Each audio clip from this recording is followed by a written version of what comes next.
Hey y'all, if y'all are new here, I'm Shayna and I'm reviewing Love and Hip Hop Atlanta. I'm going to be quick because my phone keeps cutting me off. It will not let me be great and record videos. I need more storage space. But please make sure to subscribe and like the video in case I get cut off. It will help out a baby YouTuber. So we pick up where we left off.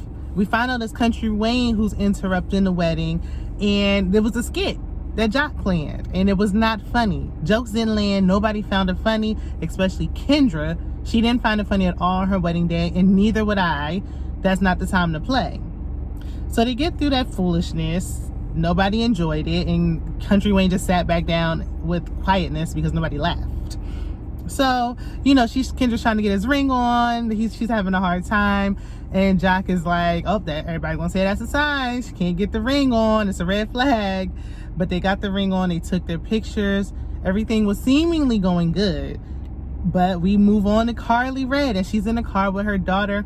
They're going to pick up the CEO of her record label because she just signed a new deal. Even at 50 plus, it don't matter how old you are, if you got dreams and aspirations, you go follow that thing, go chase your dreams. Karlie said it's not too late. I want to do soca. I got a song with Spice. Who better than to do a song like that with Spice? So they're going to pick up the CEO so she can hear some of the music so they know it's real and she's not playing no games. While they're in the car doing that, Karlie gets a message. She gets a notification from the blog saying that Joc has a possible alleged baby on the way with a side chick potentially. And they dropped this news on the night of his wedding. They know it's his wedding night, and they decided to come out with it that night. So, she's saying what a shame. They pick up the CEO. She plays what she has so far, but Spice's verse is just a demo. It's not the final version, so they're waiting on Spice. Scrappy meets up with Mamadi. He said he had a positive COVID test. She's nagging him about the vax. I say however you feel about it is how you feel.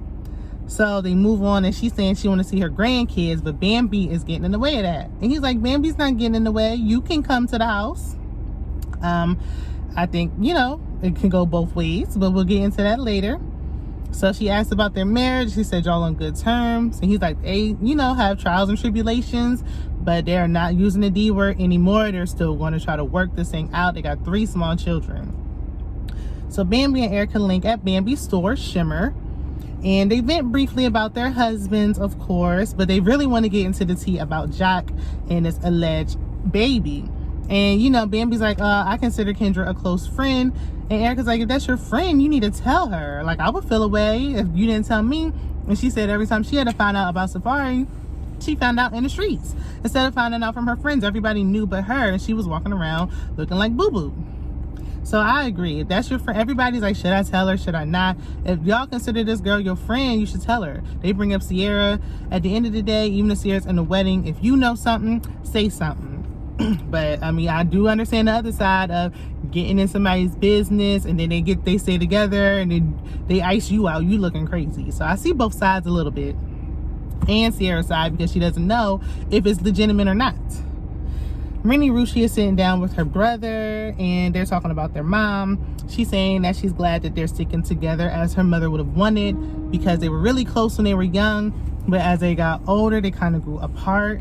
But now with this situation, they are sticking together. She hasn't told her children all the details because she doesn't know all of the details, and we know she relies on her mom heavily for help with her kids. So it's very sad to see, but I'm glad her brother was like, I'll be there for you and your kids. So Bambi and Scrappy are talking about Joc's situation. Everybody it's a hot topic. But he also wanted to let her know that he invited Mamadi over. She's not happy to see her mother-in-law, but especially because he sprung it on her like minutes before.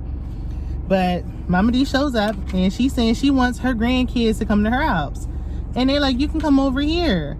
Now, after everything that Bambi and Mamadi have gone through, I can understand why she's reluctant to, let her come, let her take her kids over there. Plus, she said, it's a lot. I got 3 small kids. It's a lot for me to pack them up to take them to you. You can come here. Mamadi says, let's meet in the middle. And that's the most mature thing I think she said. Yes, you should take your children. I understand. everything y'all have gone through, but for the sake of the kids do typically go to their grandparents' house. Y'all can do both. It shouldn't be one-sided. So Karlie invites everyone over to her surprise record label's event, and Karlie confronts Spice about finishing the song. Spice doesn't feel like Karlie is serious about the song, so why on earth would she be finishing a song when she don't think Karlie's taking it serious? Spice is a real artist. She said, I'm an artist and I'm sensitive about my stuff. So Karlie says, I'm going to play a snippet of the song in front of everybody. And Spice is like, why are you doing that? The song is not ready. Like, you unprofessional. What are you doing? She's like, it's just a little sample. And then I think I heard Spice's voice. Like, girl, play your part. Don't play Spice's part. She don't want to be heard. She's like, I'm up for a Grammy. This could ruin me. So she storms out. And Karlie chases her with her bad acting, no acting self. Starts crying because she's like, you don't want to do the song with me. And it was just way too dramatic. No tears coming out. Just, girl, come on. Spice is like, look, until you get serious, I'm not taking you seriously. And she's like, look, I'm leaving. Like, this is too dramatic. You're too emotional. Like, I wasn't done, and I'm not going to be done until you take it seriously. So they end there. I do believe that they did finish the song. I heard it was really good, but I gotta go. I gotta figure out how to get more storage on my phone. Definitely check out my other content. Like, share the video, subscribe. Let me know what you guys think about this episode in the comments. Let me know if Love and Hip Hop Atlanta is still worth watching, and I'll see you guys in the next one. Bye.